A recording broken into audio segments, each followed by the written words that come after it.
Colby, do you know what the best kind of children are? What's that, Barry? Grandkids, because you can give them back. Ho, ho, ho, guys. My name is Barry. This is Colby. And this is Who Watches This.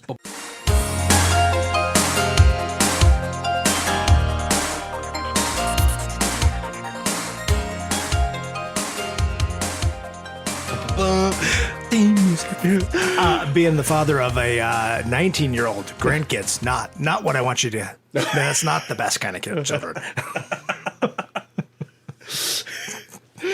What's going on, guys? Welcome to Christmas month with Who Watches This? Yeah, the holiday season is upon us. Yeah, and I gotta say, this is like a third year doing Christmas stuff. Right, this is where we started. It's like our roots. Christmas. I know it's sad, right? Because I feel like it's more fitting if we're Halloween based. Yep. But this year, Colby gets to pick all the Christmas movies.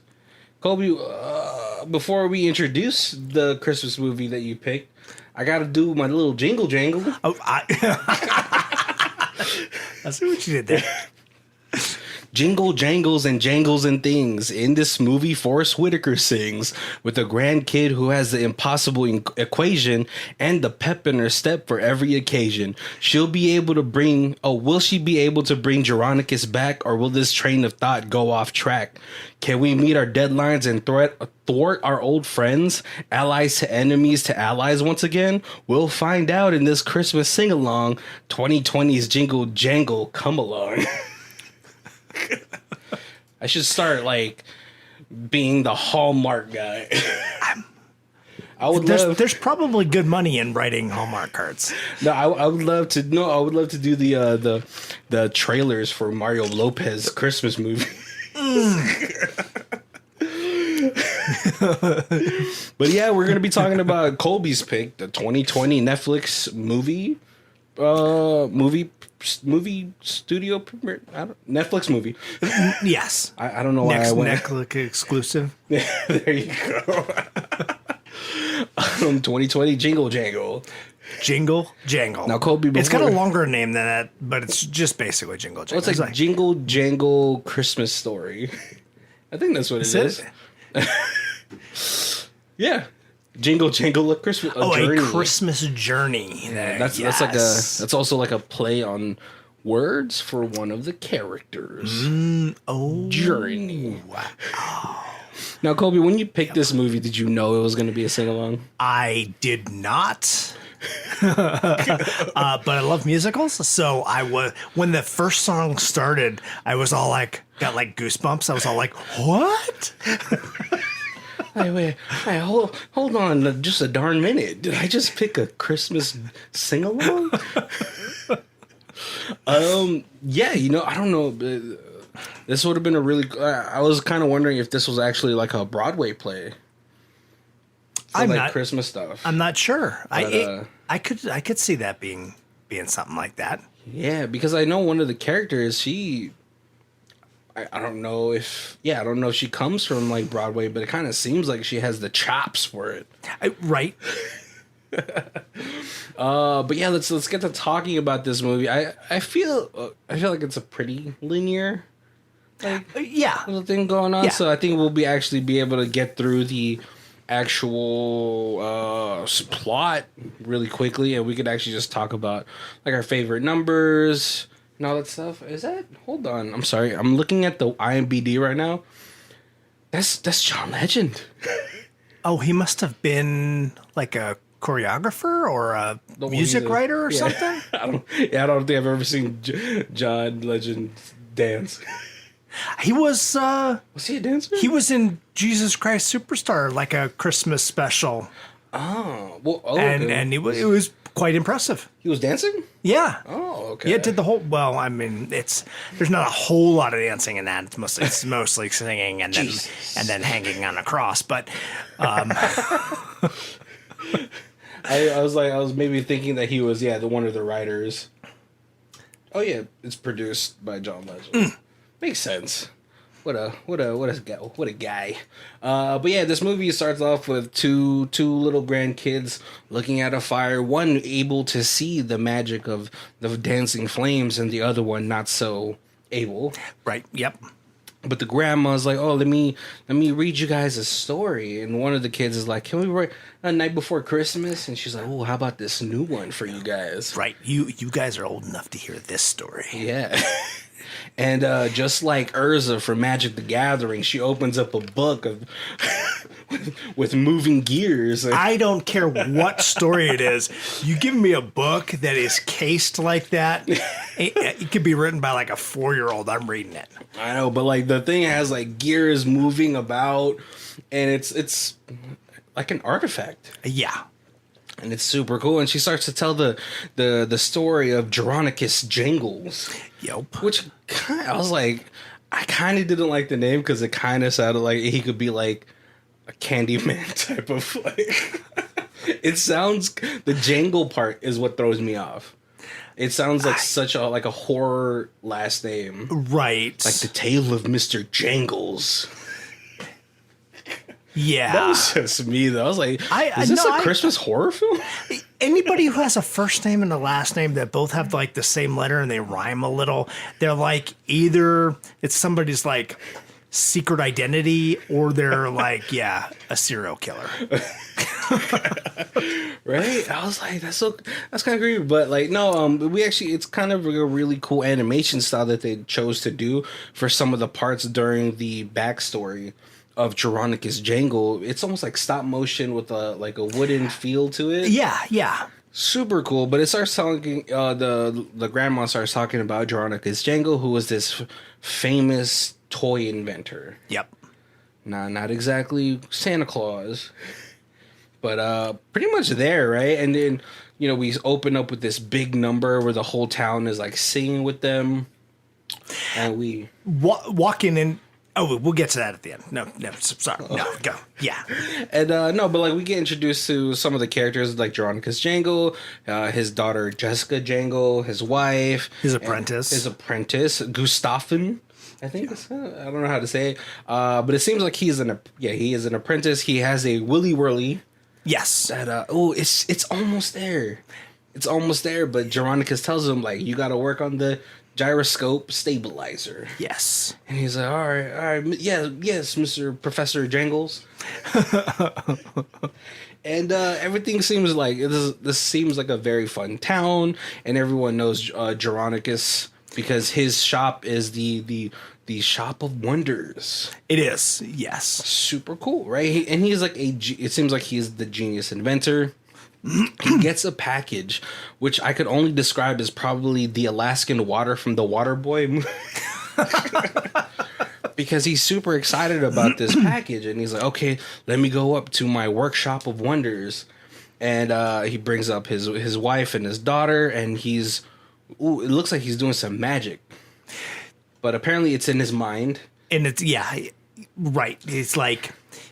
It is, but what Matt Damon in A Beautiful Mind. Yeah, where he like writes the words like in the air. Yeah, it's like the equations and all that stuff. Yeah, that's what I kept thinking. But in this movie, there's a little bit more like they have equations like the impossible equation and stuff, or the wave of belief equation. So it's like North Pole-ish. Yeah. Oh no, definitely Christmas spirity. Yeah, so it's super cool, and he drops this little like water into this what's it called, like Matador toy, who is played by Ricky Martin, and it's pretty fantastical, but it has like a personality. Yes, right. It's world's first AI. Yeah, it is. It's got a lot of attitude, but I was like, the moment it started talking, and it was like asking for too much, I was like, I don't like this. But I was like, maybe I'm just being skeptical, right? But Gustav has constantly been trying to get Geronicus's attention. He's like, come on, Professor, you said you would take a look at this tomorrow. Right. And like, Geronicus is like, he's so swept up in the moment. And he's like, oh, all right, tomorrow, Gustav, have you looked at the gyroscopic stabilizer and all this stuff? And this is why I'm not like a huge fan of like kind of waiting on gifts. You know? But Jeronicus wants to celebrate with his wife and his kids, so they go downstairs. And now, but before he says that, he's like, Gustav, we're gonna make 1 million of these and get rich. Yes. Well, not get rich, but like every child will have a toy. Right. So in their basically, home. get rich. Yeah. But he doesn't. That's not why he wants to do it. No, but he does like start giving away free things, like Yeah. his other inventions for free, like his toys and stuff Yeah. downstairs, because he's all like, "What? I've got this, Yeah, I'm gonna make so much money. the final piece." Right. And so, but but the Matador, I don't know, is Don Juan. Yes, yeah, Is like, whoa, hold on, 1 million. But Don Juan is one of a kind. yeah. And when Jeronicus leaves, he starts talking to Gustav, like, Gustav, how about you borrow some of the books from that book that's over there? Gustav was like, no, that's not mine. That's a professor. He's like, well, I mean, you helped. Right. If your hands were on it, it is partly yours. Yeah. See, we're only borrowing. Yeah, if you borrow indefinitely, it's not stealing. And the silver-tongued little devil gets Gustav, who he plays on his like whole situation too. Like, right, he's not listening to you. But he really this little Don Juan Matador toy wants to only be one of a kind. Yeah, and so he's doing that to scrap his what's it called, like blueprint. There could only be one Don Juan. Right. Exactly. But Gustav takes the books, and as he's making his escape, Jeronicus comes upstairs and he's like, Gustav, you didn't think we were going to celebrate without you. And, he has like a gift for him, and he has like food for him. But Gustav has now made away with the Book of Inventions. Yeah. And Don Juan. And Don Juan.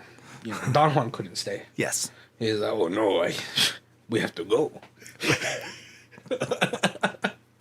All right, I'm only doing this accent because I've heard Ricky Martin talk English, and he doesn't talk like that either.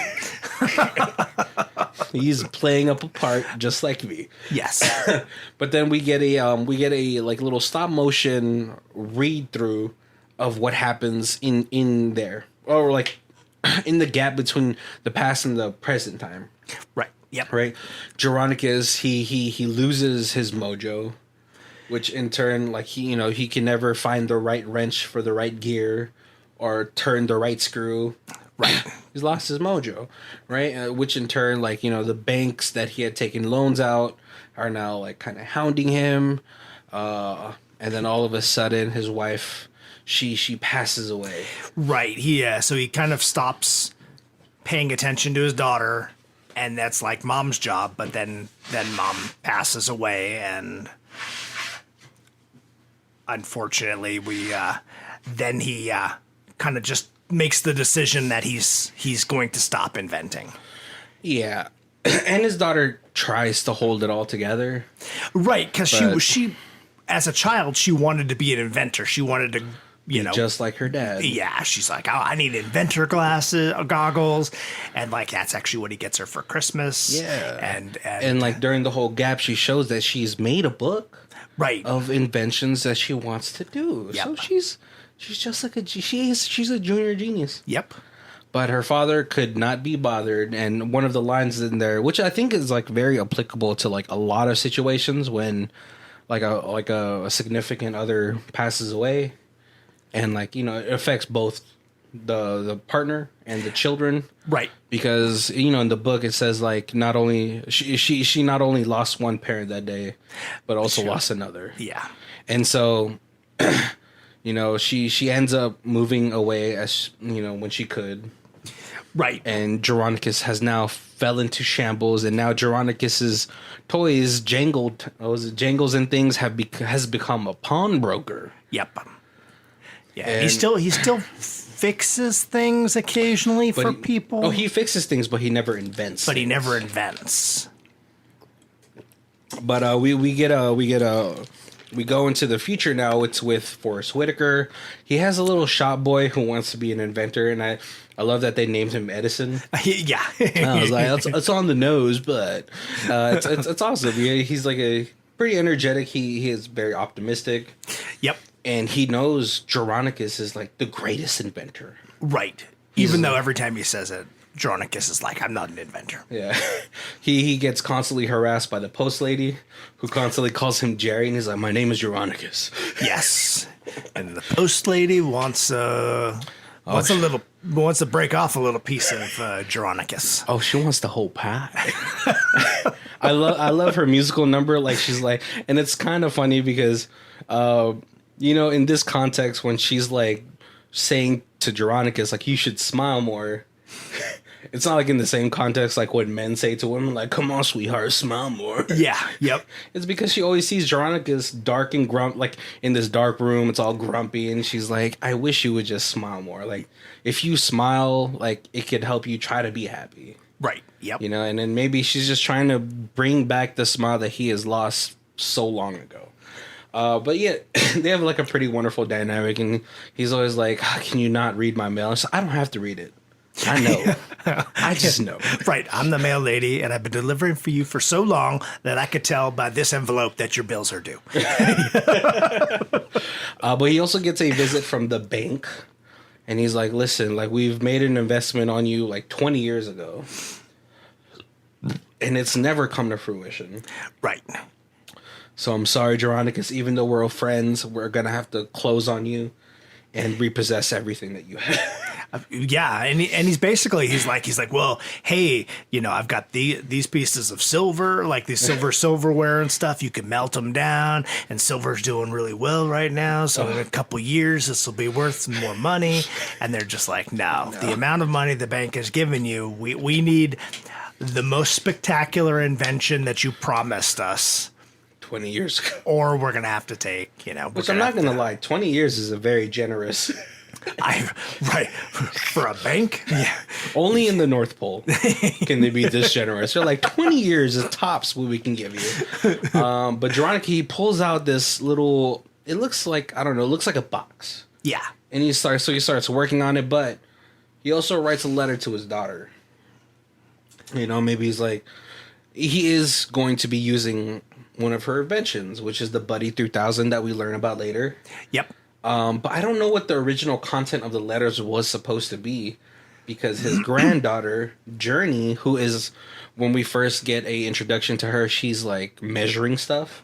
Her musical numbers, like, kids want to go outside and have fun and play. I want to be inside measuring things. And I was like, fucking nerd. Right. Yeah, it's a dynamic where it's like the daughter has now a granddaughter, and she's like, I want you to meet your grandfather, but we can't go visit him until he invites us. Yeah. And he's like, my daughter's never really contacted me once she's moved away, so I don't really bother her because I know she doesn't really want me to be part of her life. Yeah. And so it's like this miscommunication. Yeah. But like, he writes something to her, but then Journey was able to intercept it, we learn later. Yeah. And it says, like, I wish, like, Journey would come visit me. Yeah. And so she does end up sending her daughter. She's like, I will come by Christmas to retrieve Journey. Until then, I hope I hope she isn't too much of a bother. Right. And then when she sends off her daughter, she's like, eat even if it's not good. and be nice even if he isn't. And you can tell it's like it's not a Disney movie, but it's a Disney-ish movie, because it's like, I live on the other side of the country. Go ahead and jump on the train and travel by yourself, 13-year-old. To a city you've never been to meet a man you've never met.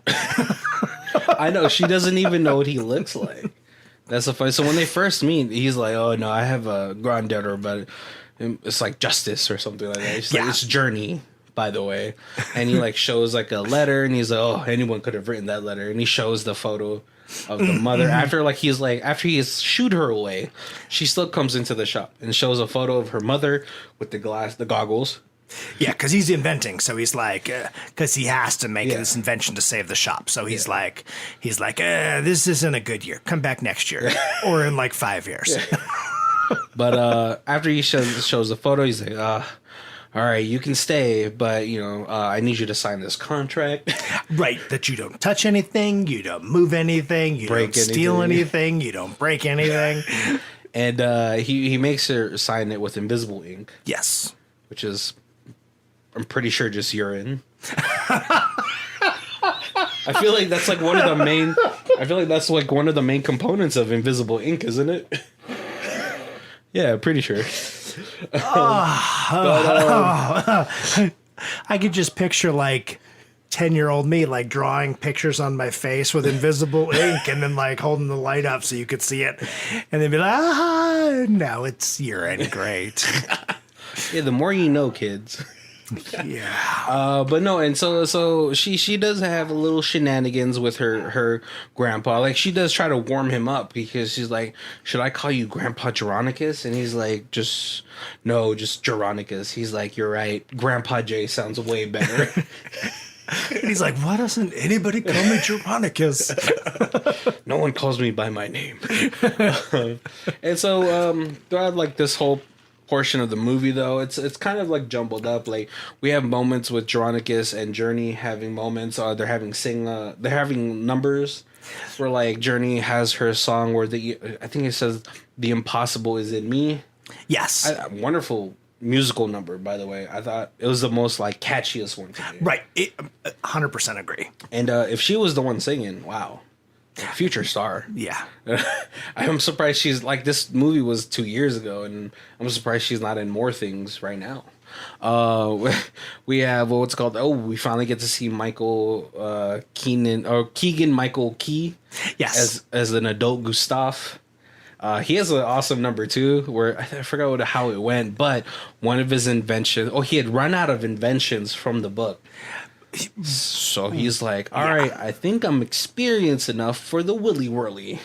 Yep. So he pulls out his own invention. The one that he worked on, but as the music number is coming to like as it's dying down, it malfunctions again. He's like, I've worked on the gyroscope stabilizer 6-7 times, and it just, what the hell, man?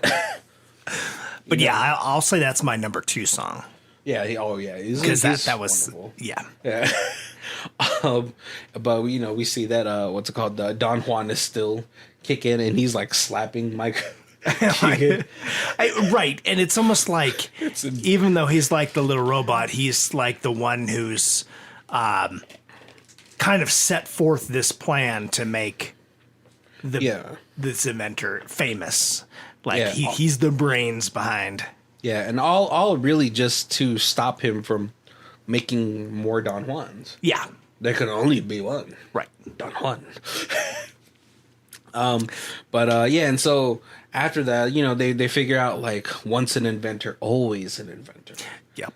And while this is happening, Journey and Edison have seen what's called Forrest Whitaker has been working on Geronicus, and they notice that like in his workshop in the attic, they pull out one thing that kind of looks like Wally or Johnny Five. Yes. But they see the shape, and Journey's like, that's what Grandpa's been working on. So she puts it in, and they're like, I believe it'll work. And then the thing turns on. Buddy 3000. Buddy 3000. And they're like, why didn't you work? And he's like, well, someone has to believe in me. Right. And there's your Christmas magic. There it is. Because like they start flying around the room. Right. Which is cool. Because I think what was the whole situation is like it has like the belief wave in it. Yep. Very what's that little fairy's name? Tinkerbell? Tinkerbell. Isn't it like you have to believe in her to like for her to see, because I kept thinking the sleigh from Buddy the Elf. Oh. Where like, it's like you had to believe in Christmas for Santa's sleigh to be powered. Yeah. Oh yeah, see, but like belief is a huge thing in Christmas movies, right?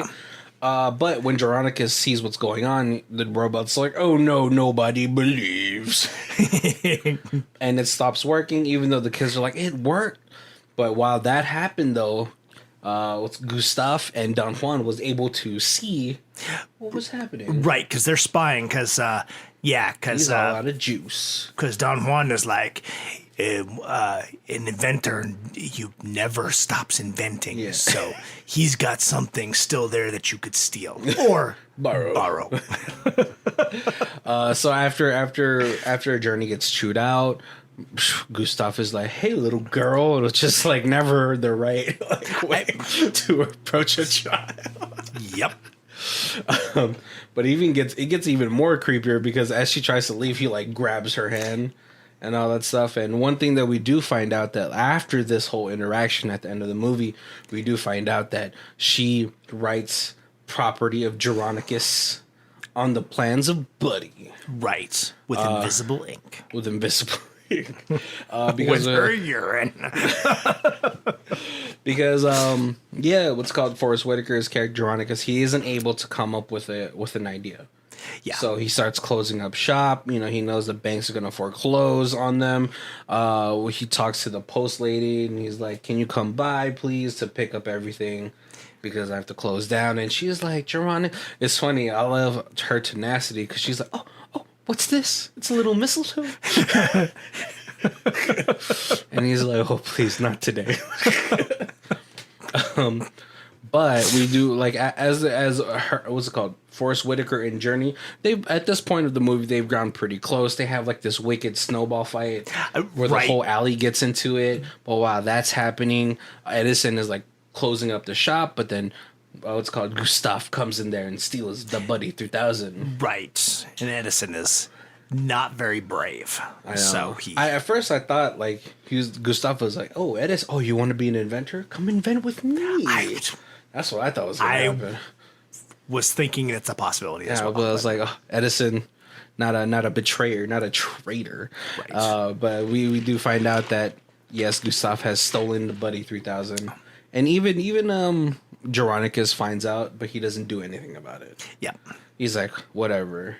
Yeah, because he's like, it didn't work anyway. Exactly. Because right? didn't. At that point, he didn't believe. Yeah. So the kids are able to sneak over to Gustav's warehouse, and they see the presentation, but even Gustav doesn't believe, and nobody else in the buyer section auction doesn't believe also because of the debacle with the Willy Whirly. Yep.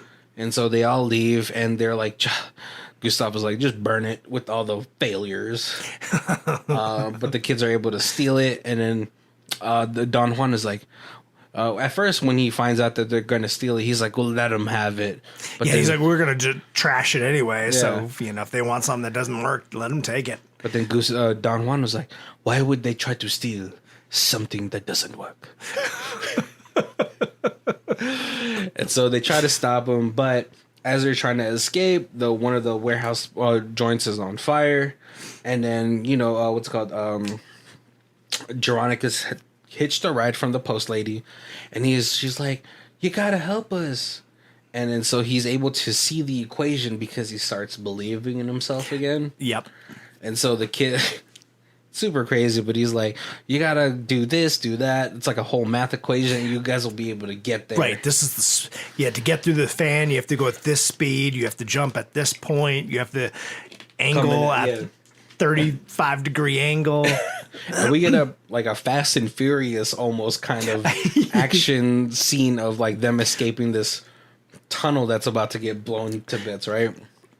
But after they get back home. It's called Gustav is there with the police. Yep. And he's like, "You stole my design." Yeah. Look, I have the blueprints. Right. But Journey's like, "Let me see those." And then she puts it underneath the black light and like, right after we had that confrontation where you're like, "Hey, little girl, I put this because I knew you would steal it, you thief." Yup. And the police end up taking him away. But before he gets taken away, Geronicus is like, "I got a gift for you. It's something I wanted to give you 20 years ago. 20 years ago." And he opens up. He's like, "A gyroscopic stabilizer." Yeah. And he just looks so sad. And then the Don Juan is like, "Oh, Geronicus, I am back home." He's like, "Nope." He's like, "I'm going to reprogram you, you monster." But right, because Don Juan totally switches on him. He's like, "What? Those aren't your plans? It wasn't your invention? Oh, I feel so betrayed." But I think this happens after the daughter comes back to pick him up, right? Yeah. Oh yeah. So sorry. Before this whole situation, the daughter does come back to see her dad, and Dronicus is like, "I'm sorry," and she's like, "That's not gonna. A little too late, I waited for you for so long." And he opens like a cabinet, and he's like, I didn't think you wanted to hear from me, so every time I wrote you a letter, I just put it away, and this like cabinet comes pouring. Right. Yeah. It is pouring out. And I was like, I'm not going to lie, I teared up a little bit. I was like, you know what? I understand. I understand, Geronicus. Me too, dog. Me too, if I had a daughter. An estranged daughter that was my fault. But, yeah, after everything gets cleared up, Geronicus, he obviously gets, famous again.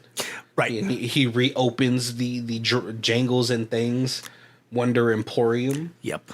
Because when Buddy finally turns on, he gets Geronicus to fly. Yeah. And all the kids are like, "Oh my god, I want to fly too." I do. I want to fly too. And then we learned that the grandmother who is telling their grandkids this story is actually Journey from the story. Yeah. And then they're like, "That's," which I was like, "How do you guys not know? Like, there's this huge factory." That part was, yeah. I was like, how did you guys know?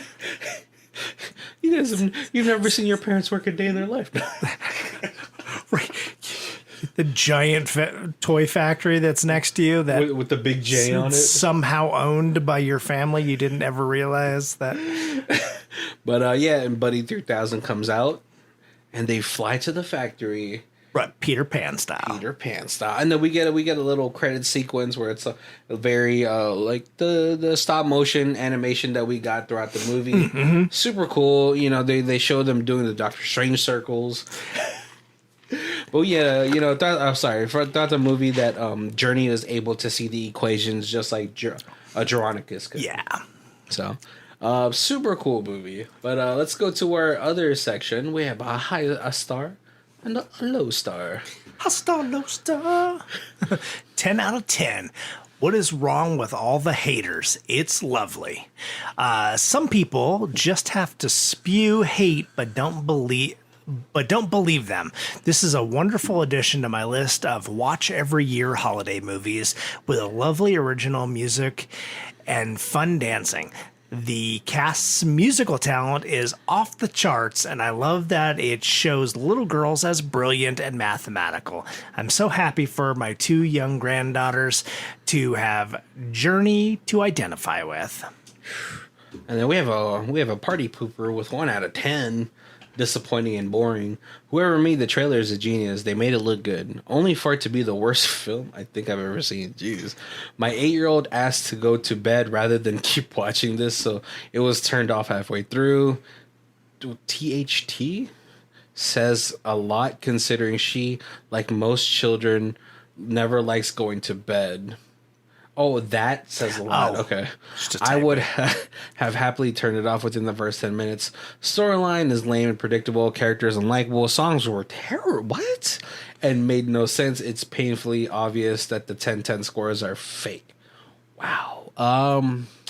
That's pretty harsh for a Christmas movie. Really harsh. Because listen, like no one's like what's it called? No one's expecting like a Christopher Nolan-esque Christmas movie. Right? And also, you know what? Also, kids can kind of feel your energy. Oh, yeah. You're going in like hating. Your kids are going to be like, yeah, I don't like this either. Yeah. Oh, this must be lame because my mom didn't like it. Right. Your kid probably bullies kids too. Because it's a Christmas movie. What do you mean? Of course the storylines are going to be predictable. Right. No, she wanted Geronicus to go bankrupt at foreclose and then die in a ditch with a bottle in his head. Or like that would have been a twist. Or he gets with the post lady, but he's like super abusive. That's the kind of story that 1 out of 10 lady wanted. Because I thought like most of the songs in here were pretty catchy. They were new. All new. And it's That was, you say catchy. Like there were, like we said, there was the two songs that I liked. Yeah. But neither one of them, like, I didn't leave singing. Yeah. And I wanted just like one or two songs to be Like an earworm. yeah. No. I wish, probably after if I watch it again, or you watch it if I watch this every year, I'll get into that. But a couple of the songs were like big production numbers, like almost like, what was the one with, Like Wolverine. Hamilton. Like freaking Les Miserables. Majestic, is that? Yeah, the carnival one, right? Yeah. This is the greatest show. Like, that's a really catchy song, but there's a few songs in there that are like big numbers that are like you don't remember, like you remember like the dancing and stuff, but you're like, I don't know any of the words to that song. And I felt like that with a couple of these. And I think that's how it is though for like Broadway type of songs, right? Like if you ask me to recite any Hamilton song, I was like, I don't know, because those are like half rap, whatever, and not in any way saying any of the song. Every song in it was good. There was no song that I was like, I don't like this song. This doesn't fit.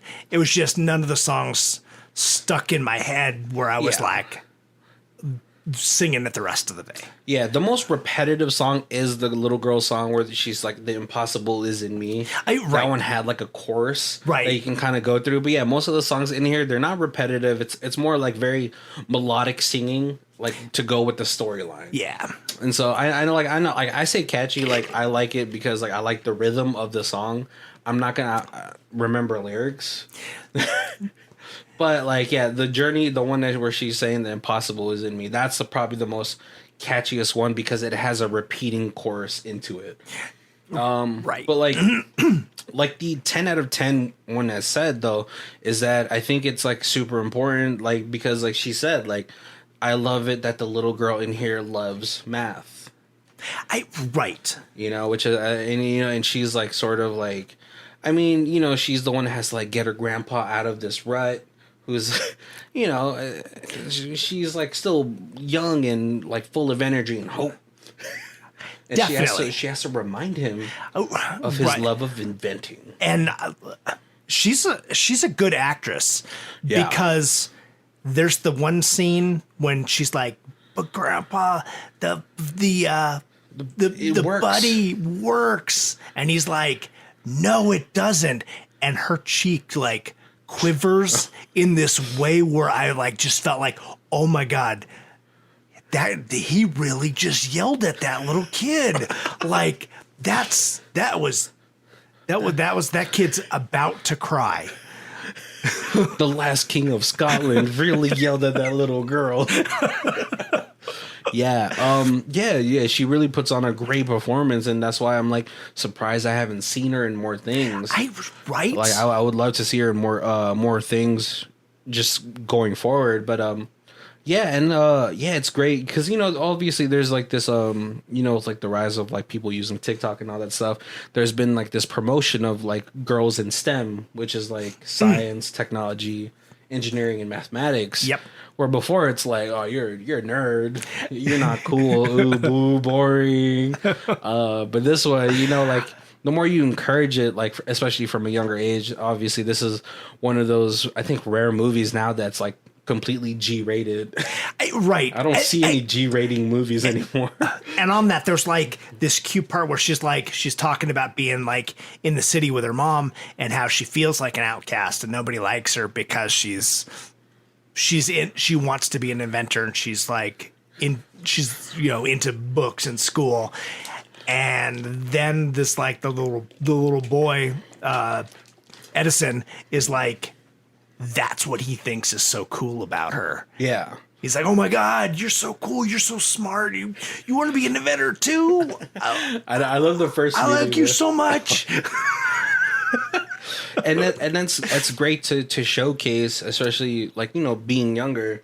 It's great to showcase that he likes her because of her like intellectual Right. like prowess. Yeah. You know, like she's so smart. And it's funny when they first meet, they're like, he's like, "Do you want to be my princess?" And she's like, "Do you want to be mine?" He's like, "I asked first, so I get first dibs." And I love that. I also like another moment I did love is like when they did the whole escape from the tunnel thing. He you know, Edison creates like handles to be able to steer this thing, and he tells Dronicus, and Dronicus like he's like, "Oh, that's a great invention," you know, right? For on the spot. He's like, you know, you're an inventor, and it just means so much to Edison. Oh yeah, yeah. Because he's been trying to get recognition from Dronicus for forever. You know, and I think Dronicus probably learned from his mistakes. Right, exactly. Because the other guy is like, he's like, yeah, you're an inventor, but like your ideas aren't working. And I have my invention that I'm working on, so just leave me alone. Yeah. And then it ends up everything gets stolen. And so maybe it's, you know, it's coming around where it's like, whoa, you know, if I actually encourage this kid who made an invention. Yeah, you know. Even though it's something that's already been invented, but for a child to think about that on the spot, especially with your life on the line. Right. But yeah, and so like that's why it's so the 1 out of 10 in this for this one is harsh. Yeah, like if you're not going to give this 10 out of 10, you know, I understandable. I mean, like there's no Christmas trees. It's you know, there's no Santa Claus. Maybe it's not the Christmas movie you want. Maybe you don't really like but like, terrible acting.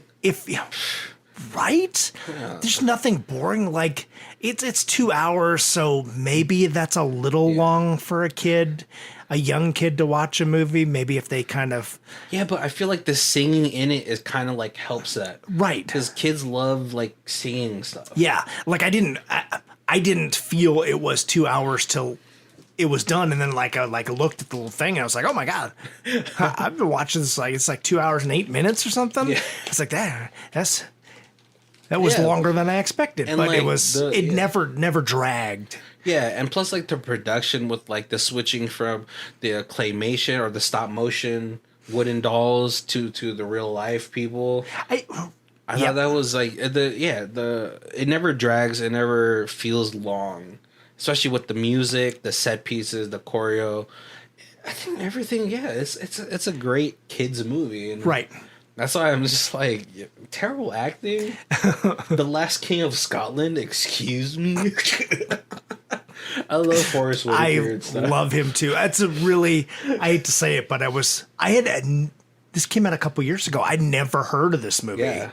I love Christmas movies and I love musicals. So like, and then I was like, I just was kind of like looking through, trying to find something new and different. And it was like, Forrest Whitaker's in a Christmas movie? Oh, that's what we're watching. I know. I think it's a shame. I think this is also part of like Netflix's diversity package or whatever. And I think it was a shame that they didn't market this more. Right? Because it came out during the pandemic, like 2020. Like when people were sitting around watching everything. Yeah. Like, I watched Tiger King. This was way better than that. Oh, you know, I didn't even bother watching Tiger King 2. I was like, nope, you're done. I don't need more. Right. I agree. Was it bad? It was. First season was entertaining, but I also was like, when it was done, I was like, okay, I don't need more. There doesn't need to be a second season. Exactly. Oh, I didn't need to know more about the real Grinch, Carol Baskins. Yeah. So, what's it called? Oh, I also loved in this movie when they reunited the daughter and Forrest Whitaker in here, because it's a pretty heart-wrenching moment, right? Like, I don't know, right. I don't know the pains of someone growing up with a parent, with one dead parent and one who's just disconnected. That must be like fucking rough, dude. Right? Yeah. I mean, like as a kid, you understand that there's a loss, but you don't understand the loss that your other parent is going through, whether it's a divorce or a death or whatever. You're like, you're a kid, you're selfish. You're like, hey, I'm in pain, take care of me. But still, like you said earlier, that like not only did the kid lose one parent, but basically lost two. Yeah. And that's and like and you saw through like the stop motion like claymation parts that they have, like she kept trying to pick up the pieces that like her mother had left behind. Right. Yeah. And like Veronicus also felt like maybe she'll just do better without me. Right. And when you have that energy, just like our low star rating, like your kids are gonna feel like discarded. Yeah, yeah. And so like even though it was only like a short moment, I wish like they actually had more time together to really show it. But like the moments that they had together, it was like pretty heart wrenching. I was like, oh, it's so hard for her to come back. But we also don't know if like her husband is still alive or not. Oh, that's true. Yeah, they never really mentioned that. Like, Journey never talks about it, and like for her to make the journey to her hometown by herself, we don't know. We don't know if he's still alive, and she might, because of that, she might also resent her father even more, right? Because she might be like, well, like I lost somebody too, but I still have my kid to like take care of, and it seems like she's taking care of Journey pretty well. She's introduced her to like the inventing and all that stuff, and maybe she saw that like her daughter was just like her father, because she also could see the formulas. Yeah, it was cool. I like her. I liked how they distinct her imagination as well. Right, because, a little bit different colors and stuff like that. Yeah. So like I totally agree with like the 10 out of 10 person. Like I think it's great. Like this, I'm guessing she's a grandmother because she's grandkids have a movie to watch, and like math is fucking cool. Yeah. So like I know the movie was already 2 hours and they couldn't make it longer than that.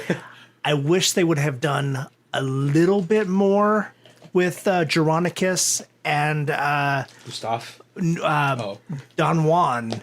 Oh yeah, because he was just kind of like, "This is Don Juan. Hey, you're like alive. We're gonna make a ton of you. We're out of here." Yeah. And then, like I thought if they did a little thing where it was like he spent a couple days like teaching Don Juan like how to be real.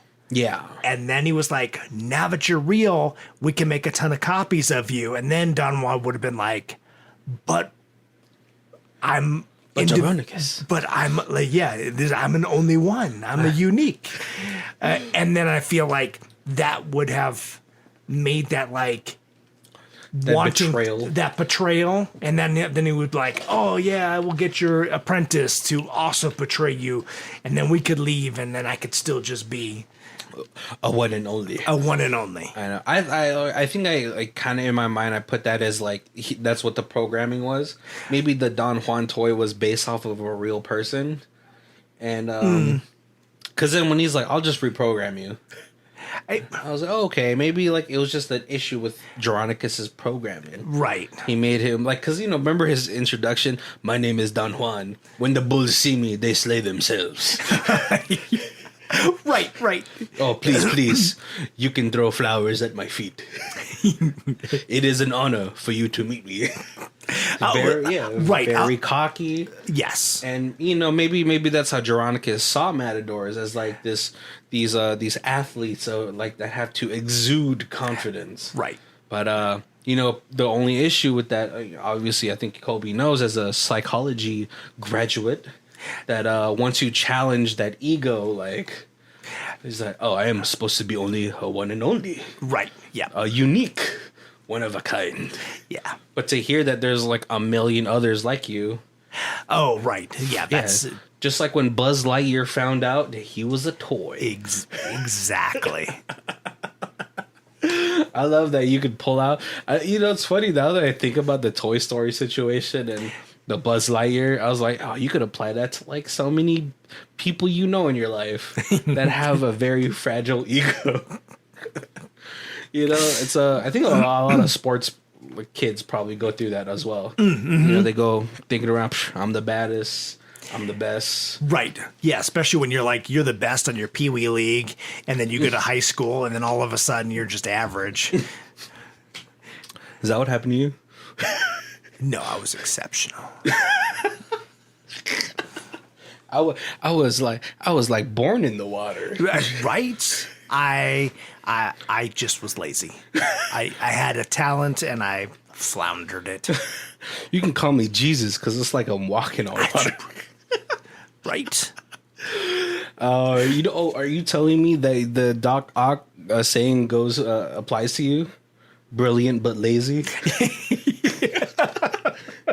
I love that line because like it's so funny. It just applies to so many people. Untapped potential, but lays about it. Yep. But no, you know who's not lazing about it? Journey. In this movie. But yeah, definitely.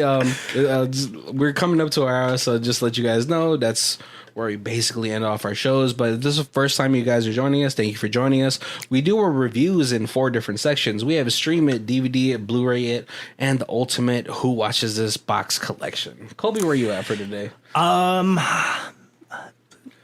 not sure what else would be in this box collection yet.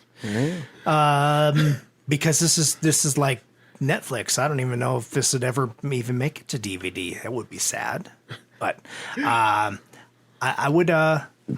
Blu-ray this. This is definitely getting watched again. Yeah, definitely. I think the production is pretty big on this. You have John Legend being one of the producers, so you might even get more songs. And even like the scenery, the production, like the sets. The sets. Yeah. Fantastic. Super, super cool with the factories and stuff. Yeah, they did not hold back on the budget for this movie. This was Mr. Megorium's Wonder Emporium. That was for Christmas. Yeah. Yeah, I think that's it easy. Yeah. I would love it if like the Blu-ray had like a sing-along yes. version or whatever. How would you call it? You have the songs with the words. Yeah, that would make the songs that you didn't catch all the words more catchy. Yeah, even though I know you could probably just like turn on the captions, but like if I had a little, I think there's a little nostalgia. You're so smart. But I think there's like a little nostalgia when you have the little like bumping or like the snowflake or whatever. Yep. With the words like coming up and all that stuff. I think I like that. It gets you in the mood. Totally. For Christmas. And just like even maybe just like a little bit of story, a little bit of cast, maybe show like the girl like recording. She'd be like, oh, that's cool. Like, wow, she really has like pipes. She could really kill like these singing parts because you know what I guess that would be another thing is the songs all go with this movie, and even though this movie's at Christmas time, none of the songs necessarily are Christmas songs. Oh yeah, so they're not gonna get pulled into people's Christmas listening playlist. Right. Yeah, and that makes that unfortunate for this movie, because all you do 1 or 2 Christmas songs, put them into somebody's Christmas playlist, people will be like, I like that song, where's that from? And then all of a sudden now you got like lots more references back to the movie. Oh yeah, that's true. Something they missed out on there. But I think it's like it's great as just a general song. Right. Like, like if this had come out when your daughter was a little bit younger, it would be like adorable to see her sing the song about like how the possible or the impossible is possible. Right. And all that stuff. It's like, oh, okay. Because I do like listen to there's like a Spotify channel, whatever, that's like all the songs are from like musicals and in Broadway plays, and sometimes I like just put that on, and then like it's like maybe every third song I like know and I sing along, and it just gets me into the mood. Yeah. It's funny. Like as much as I love musicals too, I don't know how many times one of my friends has tried to show me Hamilton. I have not ever seen Hamilton either. But like the guy who created it, like Lin-Manuel. He's like in it's on Disney Plus. You could watch it on Disney Plus with him. Okay. But like I think the issue why I didn't like it as much. Sorry, like this is like totally off topic, but it's because Lin-Manuel's really good at like the rapping parts. Okay. But like for the singing parts, he's like the weakest one. Oh. You know, because like everybody else is like a professional Broadway singer, and as good as like Lin-Manuel is, because he wrote it all, he's just like he's not as like strong vocally. Yeah. And but in this one, I was surprised. Forrest Whitaker, not bad. I feel like I've seen him sing in something else. Probably Twilight Zone. I loved it when he hosted Twilight Zone. Yeah. Yep. He was. It's funny enough. He was also in that Criminal Minds International Borders show. Mm-hmm. And I was like, I can't really see.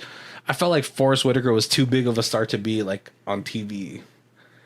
Not to say that people on TV aren't like stars, but like it's weird to see him on like a weekly basis. Usually, you feel like the progression is this person was on TV for a while and now they're doing movies. Yeah. Not this person was doing movies and now they're doing TV. Yeah. Yeah, right? Like Angel. David Boreanaz, he went from Angel to Bones to now US SEALs. Yep. Fine. But if I see him in a movie, it's like, that's kind of weird. It's not that they can't act. Right. In like a movie or like, or vice versa. It's just kind of like, nah, you're a TV star. You stay on TV. I'm sorry.